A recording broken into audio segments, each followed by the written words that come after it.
कनकाभिलाल की जय।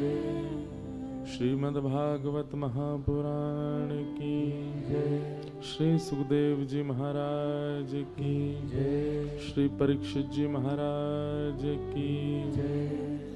सब संतन की जय। सब भक्तन की जय। सब विप्रन की जय। 84 कोस ब्रजमंडल धाम की जय। गोवर्धन नाथ की जय। गिरिराज धरण की जय। श्याम सुंदर श्री यमुने महारानी की जय। देवादिदेव महादेव विश्वनाथ भगवान की जय। श्री बिंदु माधव भगवान की जय। काशी तीर्थ की जगत पावनी गंगा मैया की जय। लाला के बाबा की जय। बाबा के लाला की जय। लाला बाबा दोनों की जय। जय जय श्री राधे द्वारिकाधीश की जय। नमः पार्वती पतये हर हर महादेव। परमानंद परम मंगल में प्रातपर अखिलेश्वर अकारण करुणा वरुणालय भक्त वांछा कल्पतरु तड़िद्वत विनिंदित पीतांबरधारी श्री बालकृष्ण लाल की शब्दमयी वाणीमयी वांगमयी प्रतिमूर्ति हम आप सबके मध्य में विराजमान श्रीमद् भागवत महापुराण को बारंबार प्रणाम। मंच पर विराजमान समस्त विप्रवृंद, समस्त गंधर्वजन और आप सभी श्रोता भाई बंधु एवं कथा के यजमान स्वरूप समस्त जालान परिवार एवं वात्सल्य मूर्ति जिन माँ की स्मृति में हम आप सब लोग ये भागवत भागीरथी में अवगाहन कर रहे हैं, उन माँ को भी प्रणाम। भाई जी के समस्त फुलवारी जिसकी सुगंधी से भारत के सब संत आनंदित होते हैं, ऐसे इस सुंदर फुलवारी को भी वंदन। आप सभी काशीवासी भाई बंधु मित्र सखा मातृशक्ति बालक जो भी यहाँ विराज रहे हैं सबको जय श्री कृष्ण, जय सिया राम, जय श्रीमन नारायण, हर हर महादेव।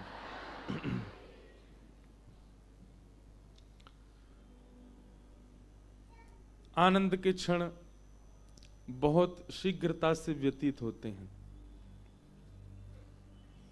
आप लोगों के लिए तो 7 दिन के लिए कथा आती है नगर में और 7 दिन ऐसे व्यतीत हो जाते हैं जैसे 7 क्षण। पर हमारा तो साल भरी कथा रहती है, हमारा साल ऐसे निकलता है जैसे क्षण। क्यों? हर कथा में आनंद होता है। वास्तव में हमारा हृदय या हमारे भाव इसलिए बच जाते हैं क्योंकि हमको ये रहता है कि कल भले यहाँ पूरी हो रही है, उसकी पीड़ा तो है, परसों कहीं और शुरू भी तो हो रही है, तो उस वजह से बच जाता है हृदय। नहीं तो कई बार कथा के विश्राम में बहुत आर्तनाद चित्त में होता है, विरह व्यापक हो जाता है। तो कई लोग कहते हैं आप आराम क्यों नहीं करते, एक कथा के बाद लगातार करते हैं, महीना में 1 या 2 ही करो कथा। हमने 2-3 बार विचार किया कि हम आराम करने 2-3 दिन के लिए घर गए तो कथा की याद में नींद ही नहीं आई, कथा की याद में भूख ही नहीं लगती, कथा की याद में ना तो कुछ अच्छा लगता बल्कि मन उच्चाटित हो जाता है। तो इसलिए फिर बीच में 1 दिन भी खाली रहने देते ही नहीं, करते रहो कुछ ना कुछ, भगवत सत्संग चलता रहे।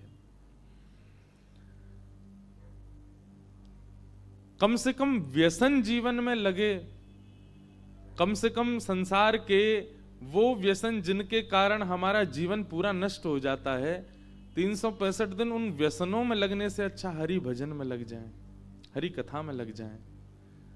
आप इतने पॉजिटिव हो जाते हो सत्संग करने से कि आप जहां बैठते हो ना वहां पर भी एक पॉजिटिविटी आ जाती है। कितना भी उदास, हताश, निराश व्यक्ति क्यों ना हो, आपके संस्पर्क में आकर के वह भी आनंदित हो जाता है, बहुत अच्छा लगता है। और ये हमारी कोई प्रयोजन नहीं है, केवल सत्संग से होता है। केवल कथा सुनाने और स्वाध्याय करने का ये फल मिल जाता है कि कई बार ऐसे बच्चों के बीच में बैठते हैं जो बिल्कुल नकारात्मक विचार वाले, पर केवल वहां 5 मिनट बैठ करके आए, उसी से ही उनमें ऐसा प्रभाव हुआ।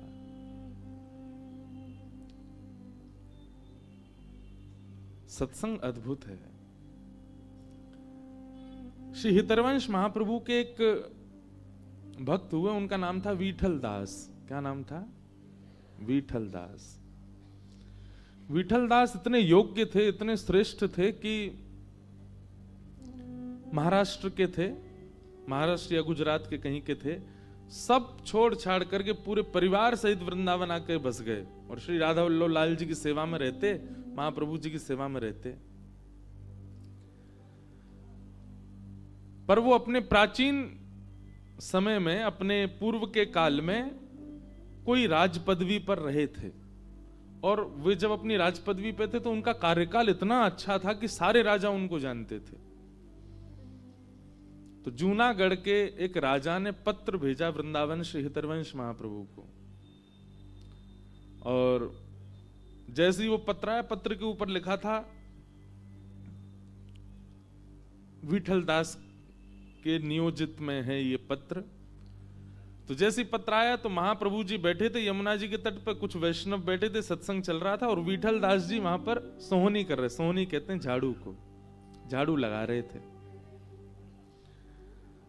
तो महाप्रभु जी ने जैसे पत्र देखा, पत्र देख करके बोले, विठल तुम्हारे लिए पत्र आया है। विठल दास जी बोले, गुरुदेव आपके हाथ में आ गया, अब इसको मैं स्वीकार कैसे करूं, आप ही पढ़ लीजिए क्या लिखा है। तो जूनागढ़ के राजा की मोहर लगी थी, पढ़ा तो उसमें लिखा, आपकी योग्यता श्रेष्ठता जान करके सब राजाओं ने मिलकर के ये मत बनाया कि जूनागढ़ का प्रधानमंत्री श्री विठल दास जी को बनाया जाए। हम चाहते हैं आप इसी वक्त अपने परिवार सहित जूनागढ़ आकर के प्रधानमंत्री की पदवी स्वीकार करो। अब ये बात सुन के कौन प्रसन्न नहीं होगा, लेकिन जैसे ये बात कही गई विठल दास जी मूर्छित हो गए, वहीं मूर्छा आ गई, चरणों में जाकर के गिर गए, बोले भगवान मैं वृंदावन के बगैर एक क्षण नहीं रह सकता, मैं अपने गुरुदेव को देखे बिना, राधा वल्लभ लाल जी के दर्शन के बगैर एक क्षण नहीं रह सकता। हमारे वृंदावन में भोरी सखी उनका एक पद है, ऐसो दुख दीजो हिय माहे, ऐसो दुख दीजो। ये वृंदावन है, यहाँ की रीति उल्टी है, पूरी दुनिया में सुख मांगते हैं ठाकुर जी से, वहां वृंदावन में किशोरी जी से कह रहे हैं हमें दुख दे दो। झोली फैला करके भोरी सखी, नाम सखी है पर थे वो पुरुष ही, तो भोरी सखी किशोरी जी के आगे ऐसे पसार करके कह रही हैं, ऐसो दुख दीजो हिय माहे, ऐसो दुख दीजो हिय। कैसा दुख? बिन पद कंज छटा दृग देखे, बिन पद कंज छटा देखे। भोरी सखी कह रही हैं, जब तक मैं अपने नेत्रों से आप दोनों युगल को ना देख लूं, कोई सुहावे नहीं, कोई सुहावे नहीं, ऐसो दुख दीजो हिय माहे, ऐसो दुख दीजो। और कैसा दुख चाहिए?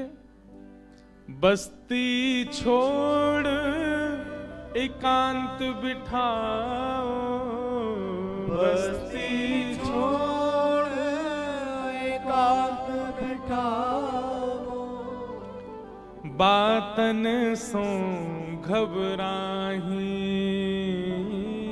बातन सो घबराही, ऐसो दुख दीजो ही माही, ऐसो दुख।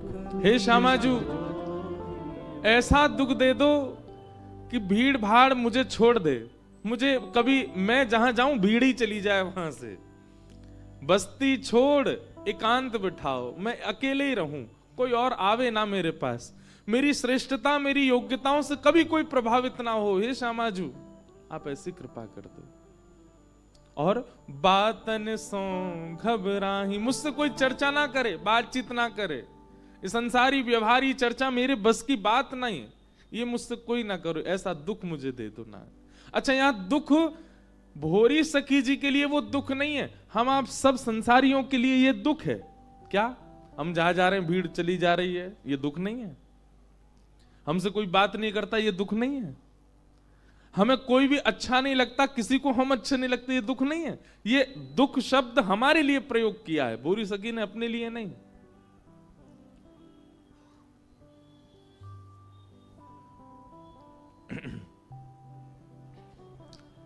तो श्री विठलदास जी मूर्छित हो गए, बोले मुझे नहीं जाना,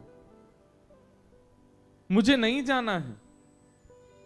तब हितरवंश महाप्रभु ने कहा, बहुत अच्छी बात, एक बहुत अच्छा सूत्र, बोले जीवन में आने वाले कष्ट को हम ये कह करके सह लेते हैं कि प्रारब्ध है, भोगना तो पड़ेगा, तो जीवन में आने वाले सुख को क्यों त्यागते हैं? जब आने वाले कष्ट को हम भगवत इच्छा मानते हैं, तो आने वाले सुख को भी भगवत इच्छा मान करके स्वीकार करना चाहिए। विठलदास, तुम उत्साहित नहीं हो, तुम उछल नहीं रहे हो, पर भगवत इच्छा इसको मानो कि वो चाहते हैं कि तुम उसको प्रधानमंत्री पद को स्वीकार करो। विठलदास जी चरणों में गिर गए, बोले भगवान, मैं वृंदावन के बगैर नहीं रह पाऊंगा, उसका क्या करूं मैं? तब हितरवंश महाप्रभु ने सिर पर हाथ फेर दिया, बोले तुम जहां देखोगे वहीं वृंदावन प्रकट हो जाएगा। और वही हुआ। विठलदास जी जहां देखते वहीं कुंज प्रकट हो जाती, जिस नदी को देखते, सरोवर को देखते, वहां यमुना जी प्रकट हो जाती, जिस व्यक्ति को देखते उसी में राधा वल्लभ लाल जी दिखने लग जाते। ऐसी कृपा उन पर हुई, चले गए। पर उनका एक बहुत, उनके चरित्र में एक ऐसी बात आती है कि विठल प्रधानमंत्री बने तो उनको महीने की एक कुछ सोने की मोहरें मिलती थी। उन मोहरों से वो क्या करते थे? पहले बार जब उनको कुछ मोहरें मिली, उन मोहरों से उन्होंने असंख्य घोड़े खरीदे, और असंख्य घोड़े खरीद करके जूनागढ़ से वृंदावन के बीच में उन घोड़ों को लगा दिया। घोड़ों के ऊपर एक एक व्यक्ति, और उनका काम क्या है? नित्य राधा वल्लभ लाल जी का जो राजभोग लगता है, उस राजभोग को हितरवंश महाप्रभु पाते हैं। फिर महाप्रभु जी के बाद जो प्रसादी बनती है, वृंदावन से जूनागढ़ नित्य पहुंचाने की सेवा लगा दी उन घोड़ों की। और इन्हीं घोड़ों के व्यय में, घोड़ चालकों के व्यय में सारी अपनी दक्षिणा लुटा देते कि नित्य वृंदावन से मुझे केवल मेरा राधा वल्लभ जी का प्रसाद मिले। ऐसे श्री विठलदास। सत्संग आपको ऐसा कर देगा कि आप एक ठौर के हो जाएंगे, और वो ठौर ऐसी होगी कि जिस स्थिति में आने के बाद ना जाने कितने आपसे ही प्रेरणा ले लेंगे। भजन केवल आत्म कल्याण नहीं करता, केवल आपका कल्याण नहीं करता। आप जिस राह से निकलोगे, जिन लोगों के पास जाओगे, जिससे मिलोगे, जिससे बात करोगे, जिसके साथ बैठोगे, उन सबका कल्याण होता चलेगा केवल आपके भजन से। इसलिए सत्संग बहुत आवश्यक है। और वह सत्संग कथा रूप में जब प्रकट होता है तो इतनी जल्दी उसका समय व्यतीत होता है। आज 6वां दिन है कथा का, कल विश्राम है, अभी तो शुरू ही हुई थी। काशी भगवान विश्वनाथ जी के चरणों में अब बढ़ रहा है। और देखना ऐसे ही आप लोगों को तो शायद हो सकता है पता भी चले दिनों का, मेरे लिए तो चुटकी में ये साल भी पूरा हो जाएगा। क्यों? हर दिन कथा है, हर दिन उत्सव है, हर दिन आनंद है। और आनंद के क्षण बहुत जल्दी व्यतीत होते हैं। पर काशी की हम पर बड़ी कृपा है। किसी ना किसी रूप में काशी विश्वनाथ भगवान हमको बुला लेते हैं। साल 2 साल में आना हो ही जाता है। इतनी जल्दी कृपा किसी व्यक्ति के ऊपर काशी करता नहीं जितनी जल्दी दास पर करी है। हम पहली बार ही कथा करने काशी आए तो 80 घाट पे ही कथा की है। 80 घाट सामान्य नहीं है। गोस्वामी तुलसीदास जी महाराज, श्री चैतन्य महाप्रभु, श्री मद वल्लभाचार्य जी महाराज, ना जाने कितनों को वहां भगवत साक्षात्कार हुआ, वहीं कथा हुई। कहां तक कहें, काशी वालों को हम काशी घुमा देते हैं महाराज। जो काशी में रहते हैं वो हमसे पूछ लें कहां कहां जाना, हम बता देंगे। तो ये काशी की कृपा नहीं है तो क्या है। तो ऐसी काशी को हम प्रणाम कर रहे हैं। हृदय तो हमारा भी भारी है, कल कथा करके ही निकल जाना है। पर ऐसे काशी को और काशी वासियों को और हमारे महादेव को बारंबार वंदन करते हैं। हमारा स्वभाव है कि हम विश्राम वाले दिन सबको धन्यवाद नहीं कहते, हम एक दिन पहले धन्यवाद कहते हैं। तो विश्राम वाले दिन तो फिर और ज्यादा भारी हो जाता है हृदय। हमारे जालान जी, पूरा परिवार, जिन्होंने खूब आनंद कराए, बिल्कुल सब अपने सारे काम छोड़ छाड़ के हमारे संग ही लगे रहे। सब तरह से, चाहे कहीं जाना हो, आना हो, कथा का क्रम हो, सब व्यवस्थाओं को व्यवस्थित करने का प्रयास किया। ठाकुर जी से प्रार्थना है कि बस इस परिवार में कभी भी वैष्णव भक्तों का आवागमन बंद ना हो, सदा आते रहें। और ये जीवन भर केवल और केवल वैष्णवों की सेवा में ही व्यस्त रहें और वैष्णवों की सेवा कर सकें, उसके लिए इनका व्यापार इतना श्रेष्ठ हो जाए कि सब वैष्णवों की सेवा, भक्तों की सेवा, संत जनों की सेवा, कथा वक्ताओं की सेवा, कथा की सेवा, कथा श्रोताओं की सेवा, काशी की सेवा, यही सेवा इनसे बनती रहे, ऐसी हमारी प्रार्थना। और इनके आने वाले जो वंश के बालक हैं, हम जब बूढ़े हो जाएं तो वो भी हमारी कथा कराएं। जैसे आप लोगों ने अपने पूज्य पिताजी महाराज के संकल्पों को अभी तक संजो के रखा। पूज्य भाई जी महाराज, जिनके वजह से कितने प्रांतों के और कितनी दिशाओं के संतों का काशी आगमन होता था।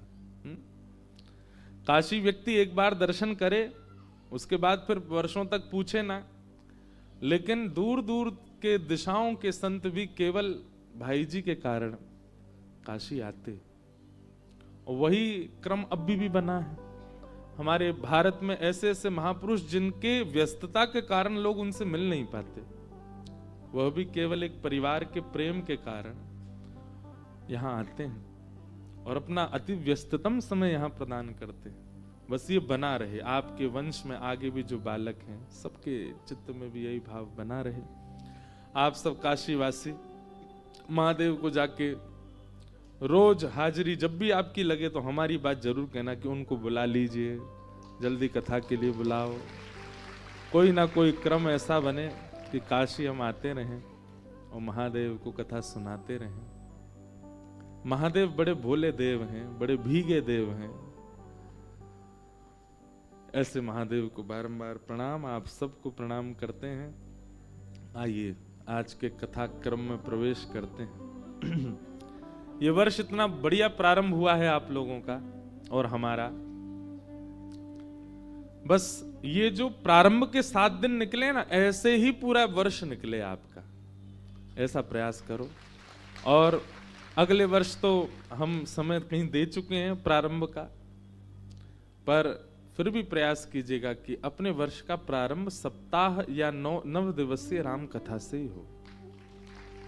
कथा से ही प्रारंभ करो और देखो उस कथा के ही सूत्रों से पूरा वर्ष व्यतीत करो। वर्ष का प्रारंभ ही सबसे श्रेष्ठ होना चाहिए कथा से। वही जो सूत्र मिले हैं उन्हीं सूत्रों को 365 दिन में लागू कर दो, हर वर्ष आपका मंगलमय हो जाएगा। मंगलमय होने का मतलब ये बिल्कुल मत लगा लीजिएगा कि आपके जीवन में संकट नहीं आएगा। संकट तो आएगा, पर उस संकट से जूझने का आपको तरीका पता है। नाव चलानी आती है तो इसका मतलब ये थोड़ी कि बाढ़ आएगी तो नहीं चलाओगे। बाढ़ में चला सको इसलिए तो नाव चलाना सीखा है। तैरना इसीलिए तो सीखा है कि कभी डूब रहे हो तो बच जाएं। कमर कमर पानी में थोड़ी तैरता है व्यक्ति। व्यक्ति वहीं तैरता है जहां पानी उसकी कद से भी ज्यादा हो। कथा क्यों सुनी जा रही है? इसलिए थोड़ी कि योग्य जीवन हो, अनुकूल जीवन हो और कथा का हम लाभ लेते रहे। नहीं, जब आपके सिर से ऊपर निकल जाए संकट, उन संकटों में भी तैर सको, इसलिए तो कथा सुनी जा रही है। कथा का अभिप्राय सुखमय जीवन जीने के लिए नहीं होता है। कथा का अभिप्राय, हमें ये कॉन्सेप्ट समझ नहीं आता। लोग मंदिर जाते हैं, मंदिर जाके महादेव हम पर कृपा बनाए रखना, सब सुखी रहे, हमारे घर में परिवार में सुख संपत्ति घर आवे, कष्ट मिटे तन का, ओम जय जगदीश हरे। महादेव कह रहे होते, बोले बेटा मैं भी महलों में रहता, शमशान में नहीं रहता, इतना ही सुख मेरे पास हो। गणेश जी कह रहे होते, मैं भी मर्सिडीज पे चलता, चूहा के प्राण क्यों लेता। वैसे तो चूहा, गणेश जी कैसे बैठते होंगे। ये सब द्योतक हैं। भगवान श्री कृष्ण भी कह ही देते, बोले भैया हम भी रण छोड़ करके द्वारिका नहीं भागते जब सुखी होता संसार में। शास्त्रों में पृथ्वी का एक नाम है दुखालयम शाश्वतम। क्या नाम है? दुखालयम शाश्वतम। आलय मतलब घर, और इस संसार का नाम क्या है? दुखालयम। ये दुख का घर है और आप दुख के घर में चाह रहे हो कि आपको सुख मिले। आप जिसके घर में हैं वही तो मिलेगा आपको।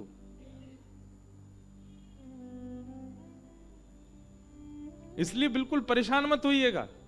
इस वर्ष जितनी भी चैलेंज आवे लाइफ में, जितनी भी परेशानियां आवे, जितने भी उतार चढ़ाव आए, टूटिएगा नहीं, बिल्कुल विचलित मत होइएगा। कथा सुनी इसीलिए रहे हो आप कि उस स्थिति से भी आप निकल सको, उस स्थिति में भी आप तैर सको। राम नाम, कृष्ण नाम, भागवत का ये जहाज है, इस पर चढ़ जाओ, कितनी भी गहरी नदी हो डूबोगे नहीं। अच्छा एक बात और, जब नदी की बात छिड़ी है, नदी का एक स्वरूप होता है। नदी में कभी भी डूब रहे हो, जो नहीं तैरना जानते वो भी सुनो। नदी में दो काम विशेष रूप से करने, एक तो मुंह नहीं खोलना है, दूसरा हाथ नहीं मारने हैं। अगर तैरना नहीं आता तो भी ये दो ही डुबाते हैं, एक तो हाथों का पैरों का मारना और मुंह का खुल जाना। इसी से ही व्यक्ति मृत्यु को प्राप्त होता है नदी में अगर गिर जाए तो। संसार एक भयंकर गहरी नदी है। कथा सुन सुन करके तैरना सीख गए हो तो कोई दिक्कत नहीं, पर अभी नए नए श्रोता बने हो, अभी तैरना इतना अच्छा आता नहीं, तो प्रारंभ में दो काम करो। संकट रूपी जैसे ही गहराई आवे, मुंह मत खोलना और हाथ मत मारना, मौन हो जाना, मुख से मौन हो जाना और हाथ पांव से शांत हो जाना। नदी कभी डुबाती नहीं है। नदी में आप स्थिर हो जाओ, कभी नहीं डूब सकते। और फिर धीरे धीरे कथाएं सुन करके तैरना सीखो। जब तक तैरना ना आवे तब तक ये दो नियम पालन करो। एक तो मुख नहीं खोलना, जीवन में कितना भी संकट आए सबसे पहले जीव को बंद करो। आप जीव से जब विचलित होते हैं, मुख से बहुत बोलने लग जाते हैं, अति जल्पिक होने लग जाते हैं, आपके संकट और बढ़ते हैं। इसलिए मौन हो जाओ। और हाथ पैर मारना, मंत्री को फोन कर, विधायक को फोन कर, इसको फोन कर, इसको फोन कर, पड़ोसी से कहना तुम हमारी रक्षा करो, कभी किसी के पास जाना, हाथ पैर मत मारो, शांत हो जाओ। गहराई कितनी भी हो आप डूबेंगे नहीं, भले ही तैरना ना आता हो, स्थिर हो जाओगे। ये दो बातें हमारी याद रखना। इस वर्ष को बहुत आनंद से जिएगा और भगवत कृपा, विश्वनाथ जी की कृपा होगी, बहुत मंगल में आप सबका वर्ष निकलेगा। हमें तो विश्वास है हमारा मंगल में ही है, क्योंकि कथा ही है, 365 दिन और कोई काम नहीं। इसलिए आप सब लोग भी खूब आनंद से रहिएगा, खूब प्रेम से रहिएगा। मुख को, जीव को और हाथ पैरों को बस थोड़ा स्थिर कर लीजिएगा, कोई दिक्कत नहीं होगी, सब आनंद होगा। नमः पार्वती पतये हर हर। सब ब्रजवासियों को लेकर के ठाकुर जी पहुंच गए गोवर्धन। 4 भुजा वाले गोवर्धन नाथ प्रकट है गए। लाव ब्रजवासियों भोग, लाव ब्रजवासियों भोग। सब ब्रजवासी अपने अपने घर की सामग्री लेके जामे ठाकुर जी को पवामे। इतने में ही इंद्र को पता चला मेरी पूजा बंद कर दी ब्रजवासियों ने, और ये गिरिराज जी की पूजा करने लगे। मेघमालाओं को आज्ञा कर दी कि इतनी वर्षा करो पूरा ब्रजमंडल डूब जाए।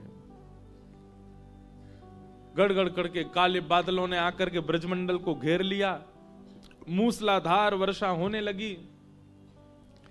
जैसे ही बूंद गिरी आकाश से, ब्रजवासी सब कहने लगे हम तो पहले ही मना कर रहे लाला, या इंद्र की पूजा बंद मत करवावे, लेकिन तेने हमारी बात मानी ना। देख नाराज है को, अब सब ब्रजमंडल डूब जाएगा, कौन बचाएगा हमें। ठाकुर जी बोले शरणागति का सबसे पहला सूत्र है विश्वास। अगर आपके अंदर विश्वास नहीं है तो आप कितनी भी जगह माथे टेक रहे हो, केवल श्रम कर रहे हो आप। विश्वास, संबंध और समर्पण, 3 बातें याद रखिएगा।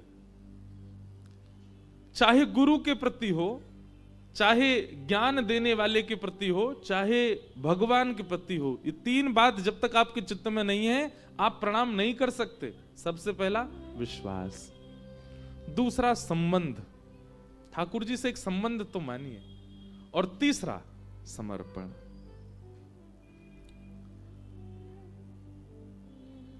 ठाकुर जी सब ब्रजवासी तो बोले अरे भैया जिनकी शरण में आए हो उन पे विश्वास करो, वो रक्षा करेंगे तुम्हारी। ब्रजवासी लेकिन भोले भाले बेचारे कि कोई सुने नहीं, भागे इधर उधर, त्राहिमाम करके सब भागने लगे। बोले बचाओ बचाओ बचाओ, अब इंद्र हमको डुबा देगा। ब्रजवासियों के चित्त में विश्वास को प्रगाढ़ करने के लिए ठाकुर जी बोले अब मुझे कछु करना पड़ेगा। गिरिराज बाबा को प्रणाम किया और प्रणाम करके अपनी दोनों भुजाओं से जैसे ही गिरिराज शिला को ठाकुर जी ने अधर किया, एक तरफ से श्री गिरिराज जी उठ गए, भीतर ठाकुर जी ने प्रवेश किया, दोनों भुजाओं से गिरिराज जी को ऊपर की ओर उठा के मध्यस्थ पहुंचे। 21 किलोमीटर के हैं गिरिराज जी, बिल्कुल बीच में पहुंचे ठाकुर जी, और मध्य में जाकर के अपनी बाम हस्त की कन्नी उंगली के नख पर धारण कर लिया और सब ब्रजवासियों को कह दी भैया आ जाओ, सबरे आकर के यहाँ नीचे खड़े आ जाओ, मैंने छतरी खोल ली है, गिरिराज रूपी छतरी। सब ब्रजवासी देख करके आश्चर्य। 7 बरस के लाला, केवल 7 बरस के हैं ठाकुर जी, और 7 कोस लंबे चौड़े गिरिराज पर्वत को अपने बाम हस्त की इकन्नी उंगली के नख पे धारण किया है ठाकुर जी ने। नख पे धार लियो गिरिराज नाम गिरधारी पायो है, गिरधारी पायो है नाम गिरधारी पायो है। नख पे धार लियो गिरिराज नाम गिरधारी पायो है। सब ब्रजवासी ने जैसी देखी लाला ने गिरिराज जी उठाए लिए, सब दौड़ करके गए और सब जाकर के एक शिला पर ठाकुर जी खड़े हैं, चारों ओर लाखों ब्रजवासी। 84 कोस के एक एक ब्रजवासी आया था गोवर्धन पूजा में, लाखों ब्रजवासी थे। सब ब्रजवासी गिरिराज जी के नीचे आ गए और भैया अब बीच में ठाकुर जी खड़े हैं और तराजू की तरह गिरिराज जी कभी इतकू जामे कभी इतकू जामे, और जहां की तरफ गिरिराज जी झुके वहीं के सब ब्रजवासी अपनी अपनी छड़ी लेके और गिरिराज जी के नीचे लगामे, और जैसे गिरिराज जी ऊपर हिलने लग जाएं तो दूसरी तरफ गिरे तो दूसरी तरफ के सब लगामे। ऐसे करके महाराज सब ब्रजवासी ने दूर दूर तक छड़ी लगा ली, बीच में ठाकुर जी खड़े। गिरिराज जी स्थिर रह गए। ब्रजवासी बोले लाला हम सबन ने अपनी छड़ी लगा ली है, तू अपनी उंगली नीचे कर ले अब। ठाकुर जी बोले चटनी बन जाओगे सबरे अगर मैंने उंगली नीचे कर ली तो। 21 किलोमीटर चौड़ा पर्वत है। और गर्ग संहिता में तो वर्णन है कि गिरिराज जी का जो शिखर है वो शिखर भी इतना ऊंचा है कि बादलों में ढका रहता है। हर तिल भर रोज पृथ्वी में जा रहे हैं ना गिरिराज जी, तिल भर रोज पृथ्वी के भीतर प्रवेश कर रहे हैं। जय हो गिरिराज बाबा ने कथा सुना दे हम। मैया सुवाए दो इनको, नहीं तो इन्हीं की कथा चलेगी। व्यासपीठ पे और बैठा दिया आपने। तो हम क्या कह रहे थे? हाँ,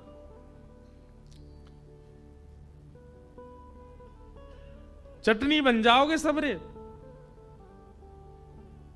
ब्रजवासी सब बोले, हैं रे लाला, तू यूं सोच रहा दिखे कि तेने अपनी उंगली पे उठा लिए जे।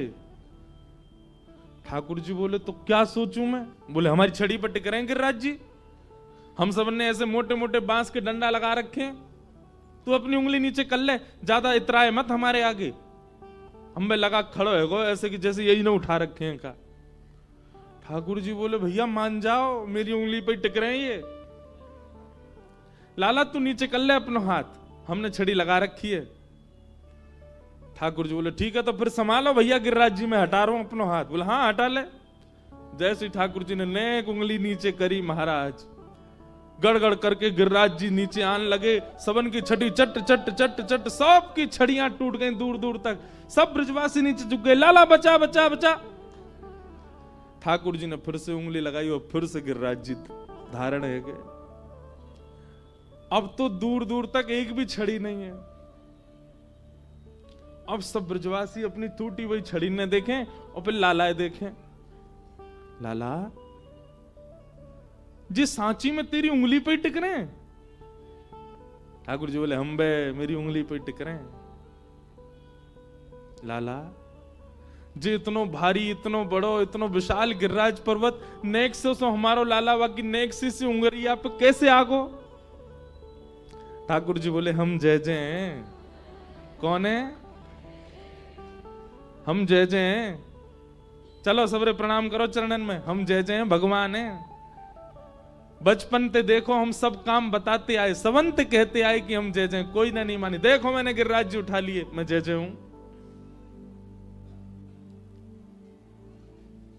ब्रजवासी सब बोले, अरे लाला ऐसा कहा काम किए जो तू जय जय। ठाकुर जी खड़े खड़े बोलने, पूतना मारी, अघासुर मारो, धेनुकासुर मारो, कालिया नाग मारो, सबरे राक्षस मैंने मारे, और आज देखो इतना बड़ा गिरिराज पर्वत उठा लियो। जी कोई मानव कर सके? ब्रजवासी बोले, लाला बस बस बस बस, ज्यादा मत बोले, मारी तेने पूतना। लाला ये तेरो बल ना है कि तेने पूतना मारी। ठाकुर जी बोले, तो फिर कैसे मर गई वो? बोले, ये तो हमारे ब्रजमंडल को स्वभाव है कि यहां अगर बिना पुण्य किए व्यक्ति आवेगो, बिना पुण्य यदि किए आवेगो, तो ब्रज के प्रभाव से धीमे धीमे धीमे मृत्यु को प्राप्त है जाएगो। यहां आवे के काजे बहुत पुण्य होने चाहिए। राक्षसन ने पुण्य किए नहीं और ब्रजमंडल में घुस जाए, और जैसे ही घुसे तो नेकाद उनके जो पुण्य वो कम होने लगे, और जैसे उनके सबरे पुण्य खत्म हो में वही समय वो तेरे पास आ जाएं, और वह समय उनकी मृत्यु होनी हो। जैसे ही मरे मरे मरा, इनमें हाथ मार के होके मैंने मारे। ठाकुर जी बोले, इतना दिमाग या बात में लगा रहे हो कि उनके पुण्य नहीं है, और यूं नहीं मानोगे सीधे सीधे कि मैं भगवान हूं। ब्रजवासी बोले, लाला तू जो कहेगो सब मानवे को तैयार है, पर जे ना मानेंगे कि तू भगवान है। ओ यशोदा मैया, यशोदा मैया आई। भैया ये तेरो लाला गैया चरावे जावे? हाँ। मही कोई बाबा ते टोना टोटका सीखे आयो है पर्वत उठावे को।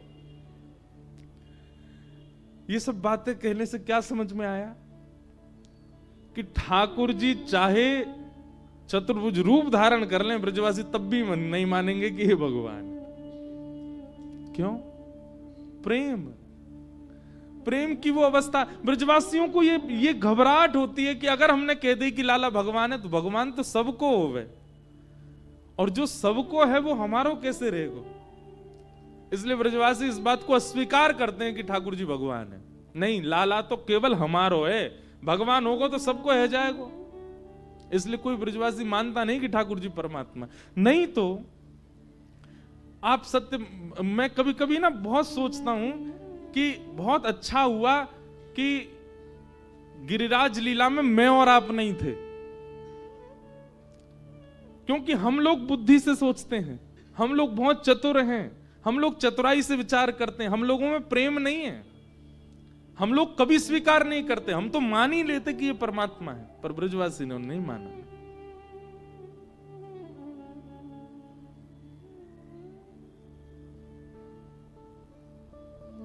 ये ब्रजवासियों का स्वभाव आज भी है। पहले दूसरे दिन मुझे कौन आप में से कोई बता रहे थे कि 84 को उस परिक्रमा लगी, पूज्य भाई श्री भी थे साथ में, तो कहीं मथुरा में कहीं गए तो कोई ब्रजवासी ठंडाई बना रहा था, तो वहां से सबने पूछी, भैया ये ठंडाई कैसी तुम्हारी? भाई श्री वहीं खड़े हैं, उसको पता नहीं कि भाई श्री यहां खड़े हैं। वो बोलो एक व्यास जी आए गुजरात के, कथा भूल गए आके मंच पे, मैंने ठंडाई पे भाई सोई कथा याद आ गई उनको। भाई श्री वहीं खड़े थे, भाई श्री खूब जोर से ऐसे बोले, भैया ये ब्रजवासी हैं। ब्रजवासी, उनको ये स्वभाव आज भी है। हम कथा करते हैं कभी ब्रज में, तो अब भाई व्यास मंच पे कुछ नियम कानून है, उन भाव से बैठते हैं। अब कोई ब्रजवासी आ जाए, अब बीच कथा में कोई आवे या मंच पे चढ़े तो भूल जाता हूं मैं कथा, तो हमारे कथा के पहले आ जाओ, बाद में आ जाओ, मनाई किसकी नहीं, बीच में मत आओ। अब बीच में कोई ब्रजवासी आ जाए और सीधे माला लेके मंच पे बैठ जाओ, तो नीचे से बोलेंगे बन्नो है बड़ो ब्यास, या तो पहन ले, नहीं तो यहीं तो फेंक के जा रहे हैं हम। अरे मैंने किया, आओ भैया आओ, पहना जाओ। तो ये ब्रजवासी किसी को श्रेष्ठ नहीं मानते। क्यों? श्रेष्ठ किसी को मानना भी एक प्रकार का संसारी स्वभाव है। आप किसी को श्रेष्ठ मानते हैं, किसी को श्रेष्ठ मान करके फिर उसके पास उससे प्रेम व्यक्त करने जाते हैं, ये संसारी स्वभाव है। पर आप किसी को श्रेष्ठ नहीं मानते, सबको सम मानते हैं। ये एक प्रकार का भक्ति स्वभाव भी है, प्रेम स्वभाव भी है। इसलिए हमारे ब्रजवासी कई बार कईयों को भाते नहीं। अरे बड़े महाराज अल्हड़पने से बोलते हैं, ऐसा बोलते हैं, पर आप ये भी तो सोचो, जब उनने भगवान नहीं छोड़े तो हमको कैसे छोड़ेंगे? जिन ब्रजवासियों ने ठाकुर जी नहीं छोड़े वो आपको छोड़ेंगे? ठाकुर जी गिरिराज जी धारण करके खड़े हैं, 21 किलोमीटर चौड़े गिरिराज जी, और यहां पे अभी यही डिस्कशन चल रहा है कि लाला ने गिरिराज जी उठाए कैसे। परमात्मा तो नहीं है ये। मधुमंगल सीतामा बोले हमारे मुंह पे लगी कढ़ी चाट जाए, ये भगवान है? मैया 3-3 दिना तक नहावे ना है, 3-3 दिना तक केवल मुंह पहुंच के डोले, जो भगवान है? गोपी बोली हमारे घर से मक्खन चुरा के खा जाए, जो भगवान है? ये परमात्मा के लक्षण है? और आज गिरिराज धारण करके कह रहो कि हम जय जय।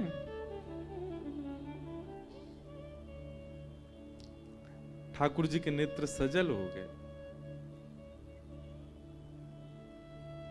कि व्यक्ति अपना प्रभाव प्रकट करता है तो सामने वाला उसके प्रभाव से आसक्त होके उसके चरणों में गिरने तक तैयार हो जाता है। पर मैं यहां कितने प्रभाव प्रकट कर चुका हूं, ये ब्रजवासी मानते ही नहीं है कि मैं परमात्मा।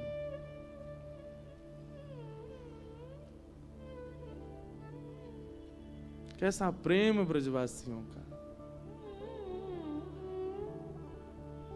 इसलिए ठाकुर जी गिरिराज उत्सव के बाद एक सौगंधी शिला है हमारे ब्रज में, वहां जाकर के कहते हैं 33 कोटि देवताओं को साक्षी मान करके, पूरे ब्रह्मांड को साक्षी मान करके मैं कहता हूं, ब्रजवासी वल्लभ सदा मेरे जीवन प्राण, इनको नाही बिसारी हो मोह नंद बाबा की याद।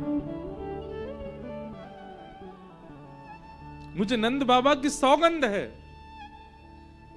कि मैं ब्रजवासियों को कभी नहीं बिसार सकता। ये स्वरूप कौन है बताओ? श्री जगन्नाथ जी। ऐसा स्वरूप क्यों है इनका? इनके हाथ कहां हैं? इनके चरण कहां हैं? इनका मुखमंडल कहां है? जिन ठाकुर जी का बरहा पीड़म नटवर वपुः कर्णयो कर्णकारम,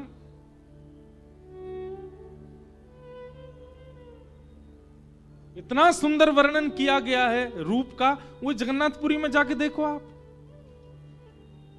हाथ नहीं है, पांव नहीं है, कान नहीं है, मुखमंडल नहीं है, गाल नहीं है। क्यों? शास्त्रों में प्रेम की 10 अवस्थाएं बताई गई, 10 स्टेप हैं प्रेम के।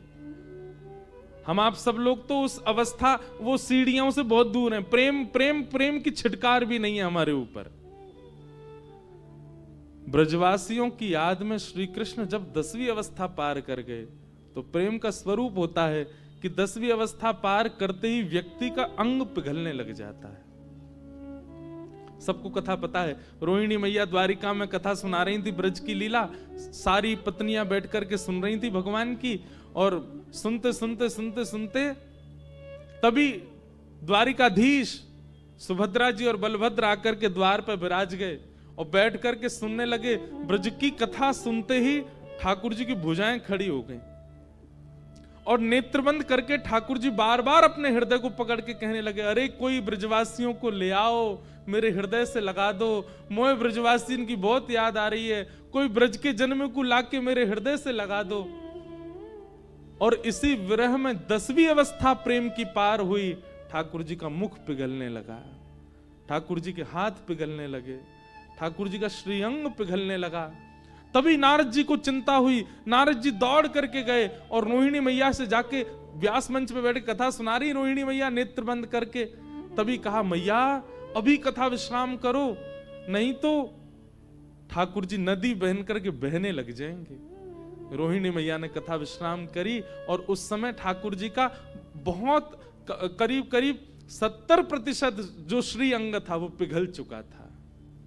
और वहीं कथा विश्राम हो गई तो वहीं रूप ऐसे ही रह गया ठाकुर जी का। नारद जी ने जाकर के प्रणाम किया, बोले भगवान अब कैसे सृष्टि का आगे संचार होगा, आप तो ऐसे बन गए। ठाकुर जी बोले, नारद पूरे विश्व को पता चलना चाहिए कि मैं ब्रज से कितना प्रेम करता हूं, इसलिए मेरा यही स्वरूप उड़ीसा के श्री जगन्नाथ मंदिर में विराजमान होगा और कलयुग का प्रधान देव मुझे ही माना जाएगा, ताकि पूरे विश्व को मैं बता सकूं। बाकी सारे मंदिरों के जो ठाकुर हैं वो स्थिर रहेंगे, पर मेरा स्वरूप अस्थिर होगा। यदि कोई मंदिर में आके दर्शन नहीं करेगा तो मैं रथ पे बैठ करके पूरे विश्व को दिखाऊंगा कि देखो ये मेरे ब्रजवासियों के प्रेम का स्वरूप है। ब्रजवासियों के प्रेम में ठाकुर जी प्रेम विगलित हो गए।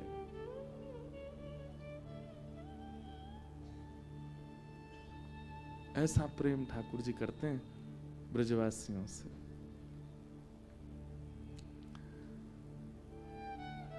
ब्रजवासी मान नहीं रहे कि लाला परमात्मा है, और अब इनको ये भय नहीं है कि गिरिराज जी नीचे आ गए तो मर जाएंगे। अब यूं ही कह रहे हैं, बोले लाला तू सांची बता, तेने उठाए कैसे? मधुमंगल श्रीदामा बोले हम भी उठाएंगे फिर। ठाकुर जी बोले सुनो, हमारे ब्रज में गाते हैं, कछु माखन को बल बढ़ो, कछु गोपन करी सहाय, श्री राधे जू की कृपा सो मैंने गिरिवर लियो उठा। अरे भैया तुम सबरे सांची कह रहे हो, मैं जय जय ना हूं, मैं परमात्मा ना हूं, मैं भगवान ना हूं। भैया मैं तो अपनी यशोदा मैया को लाला हूं, मैं तो नंद बाबा को लाला हूं, मैं बलभद्र को छोटा भैया हूं, मैं तो मधुमंगल को सखा हूं, मैं कोई भगवान थोड़ी हूं। वो लाला वो तो हमें पता है, पर उठाए कैसे? ठाकुर जी बोले कछु माखन को बल बढ़ो। आप सबन के घर ते मैंने मक्खन चुरा चुरा के खायो भैया, वही मक्खन ते मुंह में बल आयो। पहली बात। मधुमंगल श्रीदाम बोले लाला मक्खन तो हमने भी चुराया तेरे संग, हम ते तो ये 5 किलो कोई ना उठ रहो। ठाकुर जी बोले दूसरी बात है ना, बोले कहा कछु गोपन करी सहाय। आप सब गोप ग्वालन ने मेरी बड़ी सहायता करी।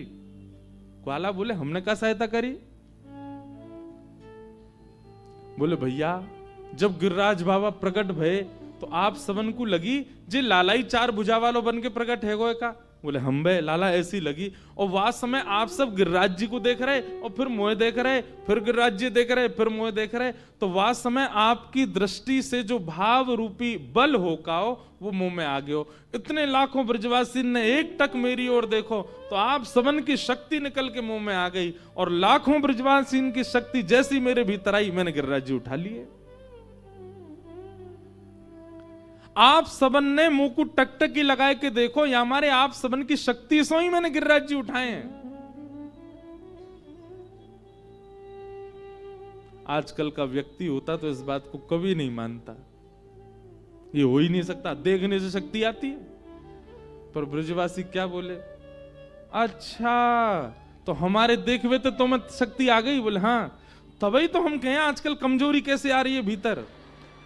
नेक चले सांस फूल जाए हमारी, नेक कछु काम करें थकान है जाए हमें। अब तो चली कि हमारी शक्ति चुरा ली है लाला ने। और आपस में सब रेखे अरे भैया अब भेद खुल गए। तभी तो हम कह रहे कि आजकल हम लोग इतने थके काई को लग गए, ये लाला ने हमारी शक्ति निकाल ली है भीतर से और हम सबन की शक्ति यहां में आ गई तभी गिरिराज जी उठाए। हाँ भैया लाला आप तो मान गए हम तेरी बात, सही में हमारी शक्ति तो ही उठाए हैं। और ब्रजवासी कहा बोले अरे भैया लाला तू खड़ो रे, खोलो रे भैया 56 भोग खोलो। और 56 भोग खोल करके सबरे पान लगे। नंद बाबा आके बोले तुम्हें शर्म ना आ रही? नेक सो लाला गिरिराज जी खोल कर तुम यहां भोजन कर रहे हो। ब्रजवासी बोले बाबा लाला ने कहा कही अभी हम सबन की शक्ति है यहां में, हम पामेंगे, हमारे अंदर शक्ति बनेगी, हम फिर लाला देख लेंगे तो हमारी शक्ति तो उठावे को। ठाकुर जी खड़े खड़े गिरिराज जी धारण करके इतने प्रसन्न हो रहे हैं ब्रजवासियों के इस भाव से। तभी एक ब्रजवासी बोले लाला तेने अपनी बात में एक बात और कही, श्री राधे जू की कृपा से मैंने गिरिवर लियो उठाया। किशोरी जी ने ऐसी कहा कृपा करी। आहा, इस भाव के इतने भाव हमारे ब्रज में बताए जाते हैं। अभिनव जलधार सुंदर व्रत मंदर व्रत मंदर श्री मुख चंद्र चकोर जय जय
अभिनव जलधर सुंदर धृत मंदर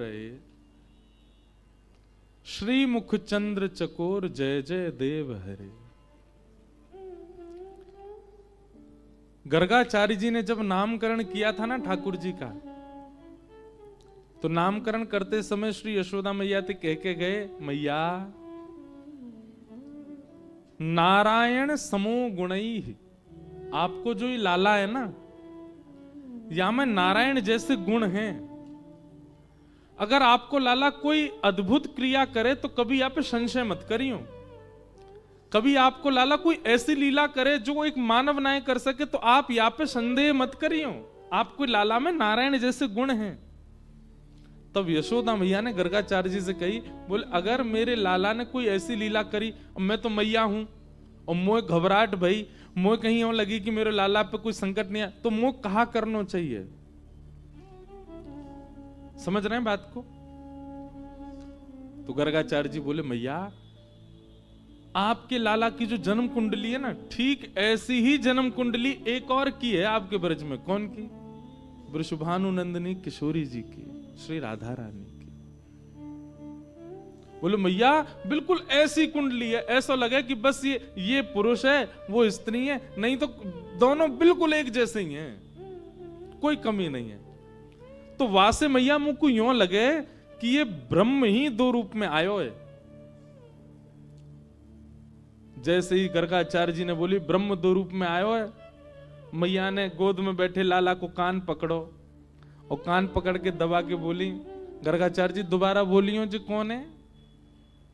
मैया ब्रह्म दो रूप में। मैया ने और जोर से मोड़ो बोले ब्रह्म होता तो मुझ कान मोड़न दे। तो बाबा ये उल्टी बात मत करे करो, ये ब्रह्म ब्रह्म कोई ना ही मेरो लाला है, और ब्रह्म होगा तो कोई और को होगा, और ये सदा मेरो ही रहेगा। ये बात मत कह करो कि ये ब्रह्म है, ये परमात्मा है, नारायण समान गुण। आप तो केवल युक्ति बताओ, कभी मेरे लाला की शक्ति छीन भाई तो कहा करूं। ठाकुर जी गर्गाचार्य जी तो कह रहे अब मत बोले, और बोले को मोड़ देगी मैया कान है। गर्गाचार्य जी बोले मैया आपके लाला की जो आधी शक्ति है ना, जो इनकी आह्लादनी शक्ति है, वो वृषभानु जी की लाली है, राधा रानी। जब भी कोई विशिष्ट क्रिया करे और आपको भय लगे कि कहीं मेरे लाला पे संकट नहीं आ जाए, आप वृषभानु नंदिनी किशोरी जी को या के बगल में या के आगे या के पीछे कहीं खड़ो कर दियो, बस वहां के आते ही या लाला की शक्ति और तीव्र रह जाएगी। तो कहते हैं जैसे ही ठाकुर जी ने गिरिराज जी उठाए, गिरिराज धारण करते ही यशोदा मैया तुरंत ये बात याद आई। बोले गर्गाचार्य जी बता के गए लाला कोई अद्भुत क्रिया करे तो वृषभानु नंदिनी को ले आइयो। यशोदा मैया दौड़ी दौड़ी वृषभानु जी के पास गई और वृषभानु जी तो जाके बोली आपकी लाली कहाँ है? बोले मैया मैं हूं, ढूंढी रहूं, मिले ही नहीं रही, कहां चली गई है। ढूंढते ढूंढते यशोदा मैया जब आई तो ठाकुर जी जिस शिला पर खड़े थे उसी शिला के पीछे जाके जब देखा, आहा, पद्मासन में किशोरी जी बैठी हैं, बिल्कुल छुपी हुई, किसी को दिख नहीं रही हैं, और पद्मासन में नेत्र बंद करके नहीं, नेत्र खोल करके बैठी हैं, और अपने नेत्रों से ही, कोमल नेत्रों से गिरिराज जी को एक टक देख रही हैं। एक अद्भुत सी कांति नेत्रों से प्रकट हो रही है, और श्री गिरिराज जी किशोरी जी के नेत्रों से प्रकट होने वाली कांति पर ही टिके हुए हैं। पहले ही किशोरी जी वहां विद्यमान है। इस बात का क्या मतलब है? ठाकुर श्री कृष्ण जितनी भी लीला कर रहे हैं, उन लीलाओं में गुप्त रूप से किशोरी जी कहीं ना कहीं विराजमान है। उन्हीं के द्वारा ही लीला संचालित हो रही है। दिख क्या रहा है? ठाकुर जी कर रहे हैं। कठपुतली नाचती है, गिरती है, उधम करती है, पर उस कठपुतली के जो धागे हैं वो पीछे पर्दे के बैठे हुए एक व्यक्ति के हाथ से बंधे हैं। ठीक वैसे ही हमारी श्यामा जी, असली गिरवरधारी तो किशोरी जी हैं, असली गिरवरधारी तो हमारी लाडली जी हैं। लाला तो केवल नाटक करे, उंगली लगा खड़े हो गए, मैंने उठाए, पर शक्ति तो श्री किशोरी जी, श्री लाडली जी ने धारण की। एक कथा, एक कथा शायद मैंने एक दिन सुनाई थी कि श्रीनाथ जी नीचे नजर करके क्यों खड़े। एक गिरिराज धारण की लीला है, ठाकुर जी गिरिराज जी उठा रहे हैं। अब यहां जयदेव महाप्रभु कहते हैं, देखो बहुत सुंदर बात, ये सब निकुंज की बातें। जयदेव महाप्रभु कहते हैं, भले भगवान मुझे आपकी एक लीला समझ में नहीं आई। भगवान बोले कौन सी? आपने गिरिराज जी धारण किए। बोले हाँ। इतना विशाल पर्वत, 7 वर्ष का बालक अपनी उंगली पर धारण करता, उंगली के नख पे धारण करता है, और देवताओं के राजा इंद्र को यह पता ही नहीं चला कि आप परमात्मा हो। ऐसा हो नहीं सकता। 7 दिन 7 रात्रि तक वर्षा होती रही। इंद्र सो गया था क्या? इंद्र को पता नहीं चला कि आप परमात्मा हो? ये कोई सामान्य बालक नहीं कर सकता, ये कोई साधारण व्यक्ति की क्रिया नहीं है। जगन्नाथ भगवान बोले पता ही नहीं चला होगा। जयदेव महाप्रभु बोले नहीं नहीं नहीं, इसमें मुझे एक दूसरी लीला दिखाई दे रही है ठाकुर जी। भगवान बोले कौन सी? बोले मुझे ऐसा लगता है कि इंद्र को तो 7 क्षणों में ही पता चल गया था कि आप परमात्मा हो। इंद्र को तो 7 क्षणों में ही अवगत हो गया था कि आप परब्रह्म हो। तो फिर 7 दिन 7 रात्रि तक वर्षा होने का कारण क्या था? बोले लाखों ब्रजवासी खड़े थे और आप जहां खड़े हैं बिल्कुल आपके सन्मुख सामने ही किशोरी जी खड़ी थी। आपने जैसी गिरिराज जी धारण करके किशोरी जी को देखा, चारों ओर नजर घुमा के जैसे ही आपने सामने किशोरी जी को देखा, किशोरी जी को देख करके आपके मन में भाव आया, और दिना तो किशोरी जी चलती फिरती दिखें, और दिना तो किशोरी जी को कभी ये अंग दिख जाए, कभी ये अंग दिख जाए, बड़ी मशक्कत करनी पड़े तब जाके इनके दर्शन हो में। ये बढ़िया योजना बनी है। चारों तरफ ब्रजवासी खड़े हैं, घिच पिच के खड़े हैं, और किशोरी जी बिल्कुल सामने खड़ी हैं। इनको देखवे को या से बढ़िया अवसर नहीं मिलेगा। बोले 7 क्षण बाद आपने इंद्र को आज्ञा की। बोले सुन, जब तक तेरे भंडार पूरे नहीं हो जाए वर्षा कर तो रही हो। क्यों? श्रीमुख चंद्र चकोर जय जय देव।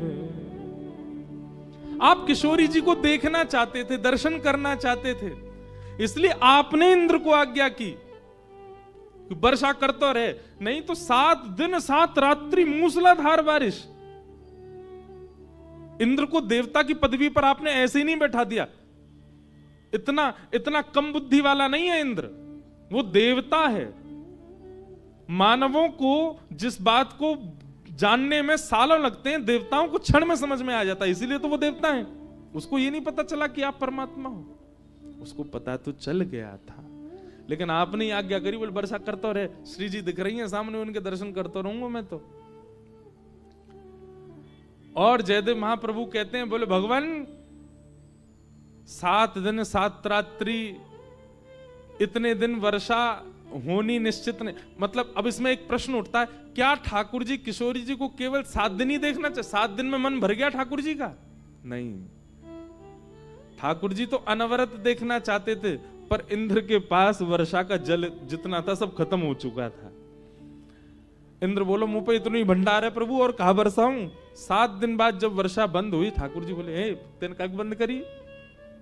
ठाकुर जी सब समुद्र को जल बहा दियो मैंने, और कहा बहाऊं? तब जाके 7 दिन में वर्षा बंद हुई। नहीं तो आपकी तो इच्छा ये थी 7 कल्पों तक मैं यूं ही खड़ा रहूं और श्री जी को देखता रहूं। इसीलिए जयदेव महाप्रभु की इस पंक्ति को जय जगदीश हरे ना करके जय जय देव हरे जगन्नाथ जी ने किया। मानो जयदेव महाप्रभु से ठाकुर जी बोले तुम मेरे इस रहस्य को पहचान गए, यही वास्तविकता है। मैं श्री जी को देखवे के काजी 7 दिन तक ऐसे ही खड़े रहे हो। तो ये जो श्रीनाथ जी है ना, हमारे गिरधर लाल जी, हर व्यक्ति के चित्र होते हैं ना, चित्रों को देख करके हम क्या कहते हैं, ये तब का चित्र है जब मैं 7 साल का था, ये तब का चित्र है जब मैं पहली बार कॉलेज गया था, ये मेरी ब्याह का चित्र है, ये मेरे उसका चित्र है। पर ये जो ठाकुर जी का चित्र है, ये किशोरी जी को निहारते हुए ठाकुर जी का चित्र है। किशोरी जी को देख रहे हैं लाल जी। इसलिए सबको ठाकुर जी के कई रूप प्रिय हों, पर श्री जी को तो यही रूप प्रिय है ठाकुर जी का।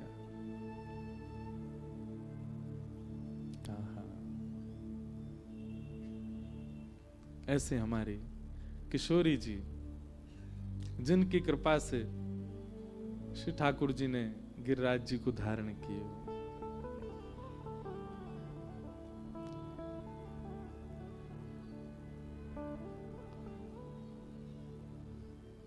हमारे कृष्णदास जी एक पंक्ति गाते हैं, है तो बड़ी मधुर पंक्ति। हरलीनी वृषभानुभवन ते, हरलीनी वृषभानुभवन ते, हरलीनी वृषभानुभवन ते, हरलीनी वृषभानुभवन ते, वृषभानुभवन ते, वृषभानुभवन ते,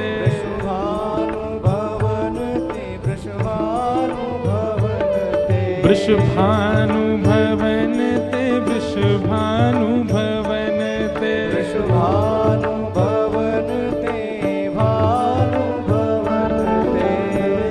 ठाकुर जी ने चुरा ली है किशोरी जी, कहां से? बरसाने थे। वृषभानुभवन ते, हरलीनी वृषभानुभवन ते, हरलीनी वृषभानुभवन ते। ओ नंद सुवन की जोरी,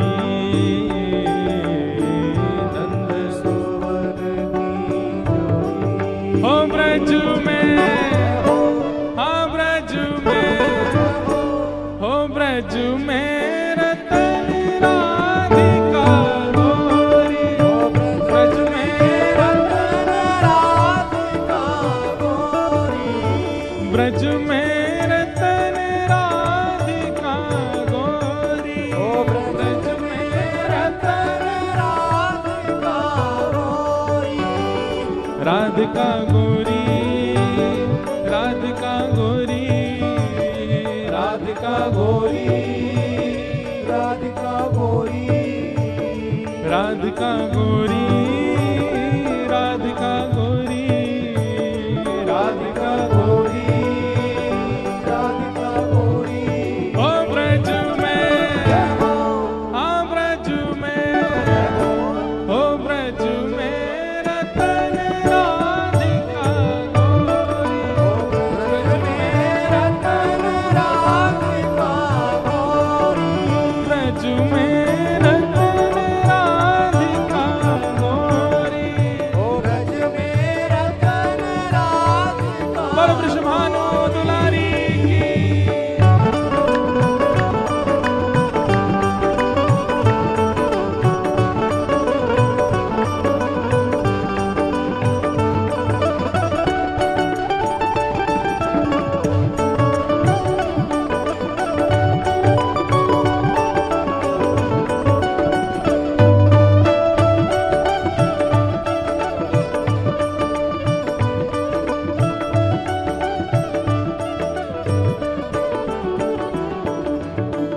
कुंजन कुंजन बिहरत दोनों, कुंजन कुंजन बिहरत दोनों, कुंजन कुंजन बिहरत दोनों, कुंजन कुंजन बिहरत दोनों, हाँ बिहरत दोनों, रमणत दोनों, बिहरत बिहरत दोनों, रमणत दोनों, बिहरत दोनों, रमणत दोनों। हे कुंजन कुंजन बिहरत दोनों, कुंजन कुंजन बिहरत दोनों, और यमुना जल खोरी, और यमुना जल खोरी, हाँ, और यमुना जल खोरी, और यमुना जल खोरी। ओ ब्रज में, हाँ ब्रज में, ओ ब्रज में रतन राधिका गोरी, ओ ब्रज में रतन राधिका गोरी, सबते सुवन राधिका गोरी, ओ ब्रज में सुवन राधिका गोरी, राधिका गोरी, राधिका गोरी, राधिका गोरी, राधिका गोरी, राधिका गोरी, राधिका गोरी,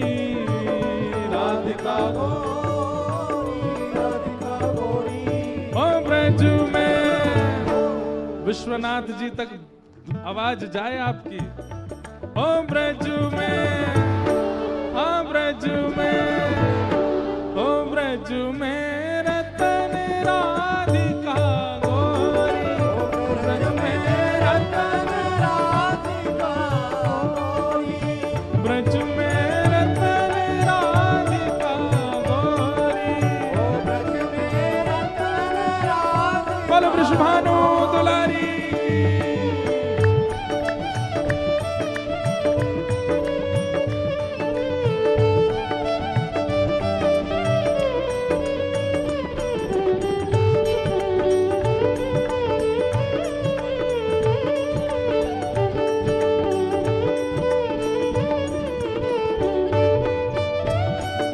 बोलो वृषभानु के जमाई की।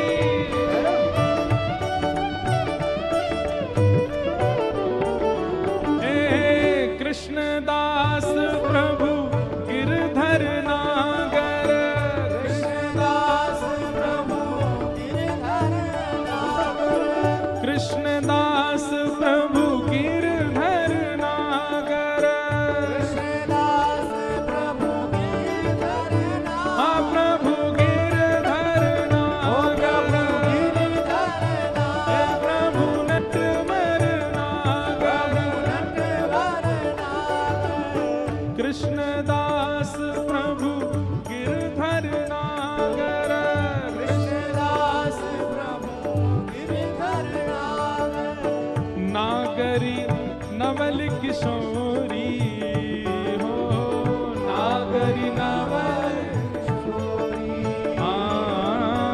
नागरी नवल किशोरी, नागरी नवल किशोरी, ब्रज में, आ ब्रज में, ओ ब्रज में रतन राधिका गोरी, ओ ब्रज में रतन राधिका गोरी, सब में सुखड़ राधिका गोरी, सब में सुखद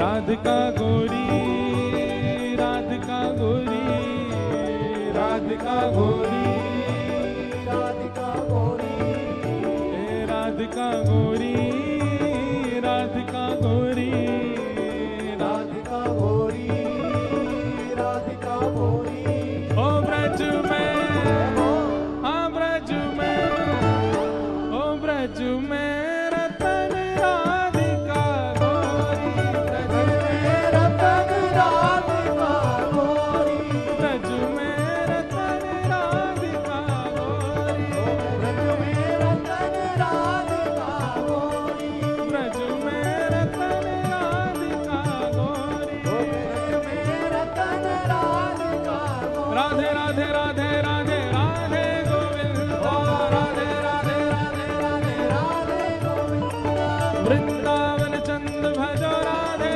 गोविंदा, वृंदावन चंद्र भजो राधे गोविंदा, भजो राधे राधे राधे राधे राधे गोविंदा, भजो राधे राधे राधे राधे राधे गोविंदा, राधे राधे राधे राधे राधे गोविंदा, भजो राधे राधे राधे राधे राधे गोविंदा, हे राधे राधे राधे राधे राधे गोविंदा, राधे राधे राधे राधे भजो राधे राधे राधे राधे राधे गोविंदा, राधे राधे राधे राधे राधे गोविंदा, हे भजो राधे गोविंदा, राधे गोविंदा, भजो राधे गोविंदा, राधे गोविंदा, हे भजो राधे गोविंदा, राधे गोविंदा,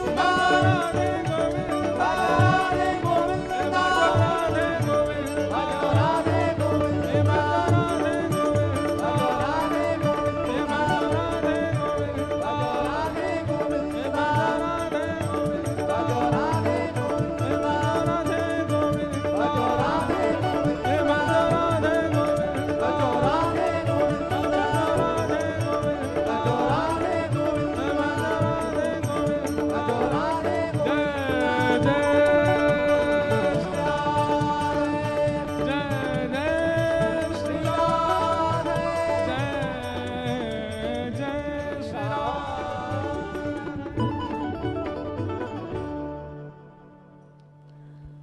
कृष्णदास प्रभु गिरधर नागर, कृष्णदास प्रभु गिरधर नागर, कृष्णदास प्रभु गिरधर नागर, कृष्णदास प्रभु गिरधर नागर, नागरी नवल किशोरी, नागरी नवल किशोरी, ओ नागरी नवल किशोरी, नागरी नवल किशोरी, ब्रज में रतन राधिका गोरी, ब्रज में रतन राधिका गोरी, राधिका गोरी, राधिका गोरी, राधिका गोरी, राधिका गोरी, राधिका गोरी, राधिका गोरी, राधिका गोरी, राधिका गोरी, ओ ब्रज में रतन राधिका गोरी, ब्रज में रतन राधिका गोरी। बहुत सुंदर भाव। हमारे अष्ट सखाओं में एक सखा श्री कृष्णदास जी ने इसको गाया, और हमारे परम स्नेही परम सुहृद और गौ सेवक श्री गोवत्स राधा कृष्ण जी महाराज बड़े भाव से इसको गाते हैं। उन्हीं से ही हमने सीखा ये भाव, ऐसे सुंदर ढंग से वो पिरोते हैं। कुंजन कुंजन बिहरत दो, कुंजन कुंजन विहरत दो, और यमुना जल खोड़ी, और जमुना जल खोरी, पिय भुज कंद दिए शोभित कर, पिय भुज कंद दिए शोभित कर। किसके लिए है? ठाकुर जी की इतनी हिम्मत, किशोरी जी गले में गलवियां डालेंगे? किशोरी जी डालती हैं ठाकुर जी के गले में। पिय भुज कंद, अब यहां पर अगर ठाकुर जी ने कंधे में हाथ रखो होता तो प्रिया भुज कंद, पर पिय भुज कंद दिए शोभित कर, पिय भुज कंद दिए शोभित कर। कैसे लग रहे हैं दोनों? बोले घनी दामिनी दुत जोरी, घनी दामिनी जोरी, जैसे घने बादल, और घने बादलों में बीच बीच में जैसे बिजली कड़कती है, तो बादलों का वर्ण तो है श्याम और बिजली का वर्ण है श्वेत। तो ऐसे ही लग रहे हैं मानो एक तरफ तो घनघोर बादल के स्वरूप में श्री ठाकुर जी, और बीच बीच में ऐसे गले में गलवैयां डाल करके किशोरी जी मानो जैसे दामनी दमक रही हो, ऐसे ठाकुर जी चल रहे हैं। ब्रज में रतन राधिका गोरी, ब्रज में रतन राधिका गोरी। भजन गाने की जरूरत ही नहीं, हमारे ब्रज के साहित्यों ने, रसिकों ने इतना गाया है, इतना गाया है, इनकी वाणी को ही गा दिया जाए, इन्हीं के भाव ही सुना दिए जाए, अद्भुत है। ये कृष्णदास जी का पद है, भगवान के अष्ट सखाओं में से एक सखा। तो इस प्रकार ठाकुर जी ने गिरिराज जी धारण किए, और 7 दिन, अब यहाँ गर्ग संहिता की कथा ऐसी आती है कि श्री ठाकुर जी ने जैसे गिरिराज जी पधराए तो सब ब्रजवासी बोले, यशोदा मैया, नंद बाबा, एक तो तुम्हारो लाला इतनो बलवान, वो तो इकन्नी उंगली पे गिरिराज जी धारण करे, पर वृषभानु जी और कीर्ति मैया तुम्हारी लाला तो वातु बल, तुम्हारी लाली तो वातु बलवान, वो तो आंखन पे ही धारण कर ले। बोले कहा करें? बोले इन दोनों उनको ब्याह कर दो। तब गर्ग संहिता में, ब्रह्म वैवर्त पुराण में, हमारे ब्रज के कई साहित्यों में फिर किशोरी जी के ठाकुर जी के विवाह का प्रसंग आया। ठाकुर जी से किशोरी जी का ब्याह हुआ, पर भागवत में उसका वर्णन नहीं है। क्यों? श्रीमद् भागवत जो है सार्वजनिक एक प्रकार से वाणी है व्यास जी की, और सबका अंतरंग भाव समझना मुश्किल होगा, इसलिए यहां पर किशोरी जी का नाम भी नहीं है पूरी भागवत में। उसके पीछे कथा बताते हैं कि सुखदेव जी कौन है, ये किशोरी जी के ही सुख पक्षी हैं। सुखदेव जी ने पहले ही ध्यान करके बैठे कि किशोरी जी का नाम बोलना नहीं है। क्यों? श्री सुख मूर्छित भय मास शठ, 6 महीने की समाधि में जाते हैं शुक्राचार्य जी अगर किशोरी जी का नाम ले लेते हैं तो। और परीक्षित के पास 7 ही दिन बचे हैं, इसलिए शुक्राचार्य जी ने किशोरी जी का नाम ही उद्धृत नहीं किया भागवत में। जहां भी किशोरी जी के भाव आते हैं वहां पर कैसे पता चले कि किशोरी जी हैं? तो बहुवचन और एक वचन से पता चलता है। जैसे गोप्य ऊंचू, ये बहुवचन हो गया, मतलब बहुत सारी गोपियां बोल रही हैं। पर जब भ्रमर गीत प्रारंभ होता है तो कहते हैं गोप्योवाच, एक गोपी बोल रही है, वो किशोरी जी। राधा रानी का स्पष्ट नाम भागवत जी में नहीं।